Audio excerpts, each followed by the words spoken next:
Bonjour, aujourd'hui nous allons vous montrer un setup multimédia que nous avons monté à la demande d'un client qui souhaitait disposer dans son salon d'un PC lui permettant à la fois de visualiser ses vidéos en streaming sur les différentes plateformes existantes, connues ou beaucoup moins connues, et en même temps pouvoir effectuer toutes les tâches de bureautique basiques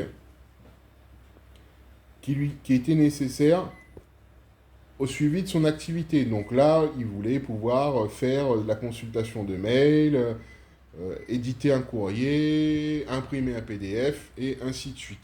Donc pour cela, nous sommes basés sur un PC de marque Shuttle.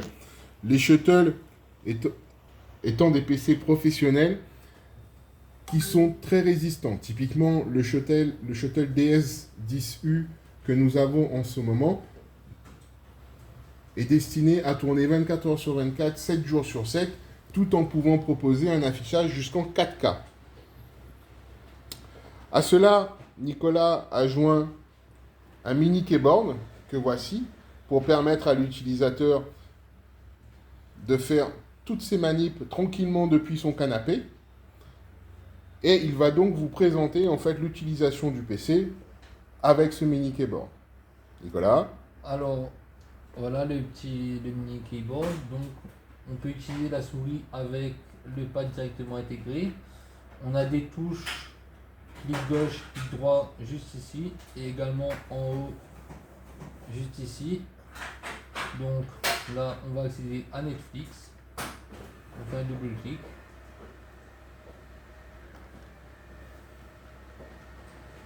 Ensuite, quand on est sur Netflix, on va lancer un film. Donc, le premier qu'on trouve. Là, par exemple, on peut utiliser les touches multimédia pour mettre sur pause ou play, sans bouger son canapé, bien sûr. Ensuite, on peut faire passer les scènes du film directement. Pour le son, on devra utiliser la télécommande de la télé. Donc là, on met sur play. On fait passer nos scènes.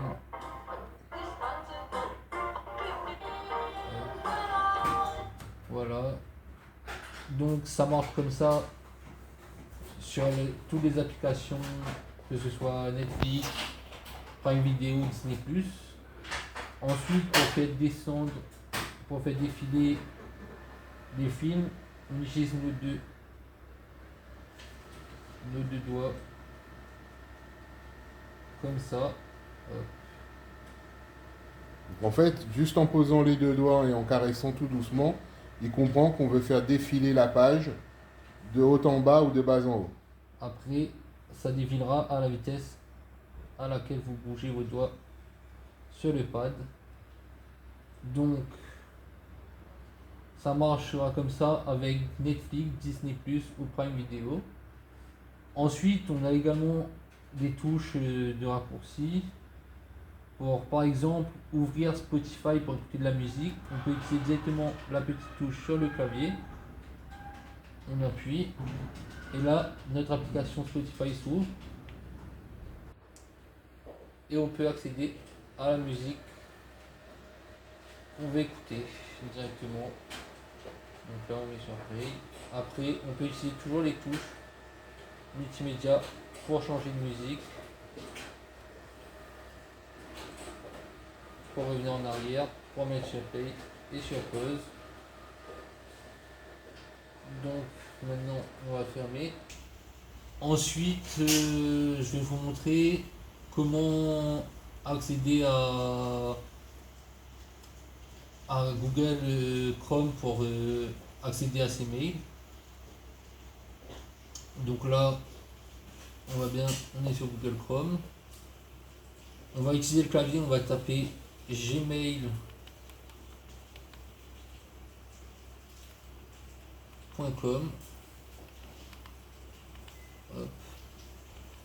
Entrée. Là, on accède bien à notre boîte mail. Donc là, on peut, comme on peut le voir, on peut écrire un nouveau mail. Donc voilà, objet, on va mettre test. Et on va y faire un petit test. Bonjour.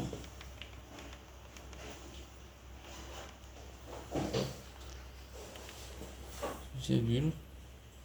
Oups. Ceci est un test.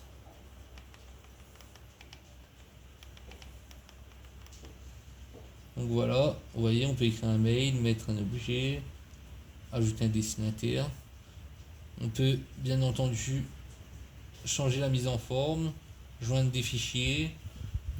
Donc en fait, là, on a vraiment les avantages d'un vrai clavier, mais sur quelque chose qui est beaucoup plus simple et facile à prendre en main. Voilà, c'est ça.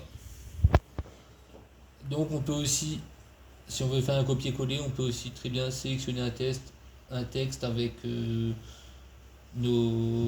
en maintenant les touches de clic par exemple. Là, hop. Après on fait un clic droit, couper par exemple, et hop, clic droit, coller. On peut également faire un clic droit en faisant une double pression sur le clavier, sur le pad plutôt. Et là, voilà. Donc pour les mails, ça fonctionne exactement comme un PC classique. Ensuite, si par exemple je veux aller sur le site de la sécurité sociale, de la CPAM, si je tape Amélie. Oui, bien sûr, on tape Amélie. Donc maintenant, on va faire entrer pour voir la recherche sur le web. On clique dessus. On accepte les cookies. Maintenant, on rentre notre code postal.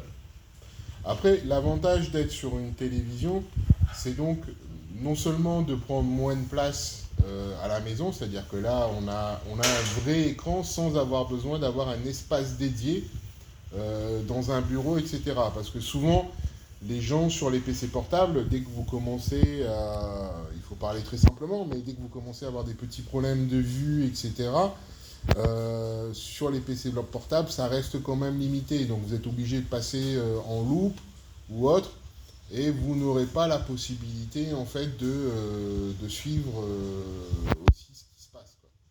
Un des avantages, comme c'est un vrai PC aussi, c'est qu'on a l'affichage classique des pages web et pas les affichages simplifiés comme sur des appareils Android ou iOS par exemple. Donc là, on peut consulter notre site comme si on était sur un PC dans son bureau. Voilà. Donc, cette petite vidéo pour vous montrer très rapidement les fonctionnalités que l'on peut retrouver sur ce type de setup. Donc là, comme je vous le disais, donc une télévision, un mini keyboard pour vous permettre d'interagir tranquillement depuis votre canapé. Et derrière, on va pouvoir revoir ça, un barbone qui vient là aussi s'installer au dos de la télévision. Si vous n'avez pas la possibilité, comme nous là, d'installer directement le barbone parce que votre télévision, elle utilise déjà les supports, ce qu'on appelle les supports VESA, là qu'on voit ici très rapidement, pour le mettre, elle les utilise déjà pour être installée contre le mur, par exemple. Eh bien, le barbone peut aussi très simplement s'installer en dessous de votre télévision. Il y a des petits supports qui sont prévus pour ça. Donc ça, vous pouvez les visualiser sur notre site internet. J'espère que cela vous a été utile aujourd'hui et je vous souhaite à tous une bonne journée et à bientôt.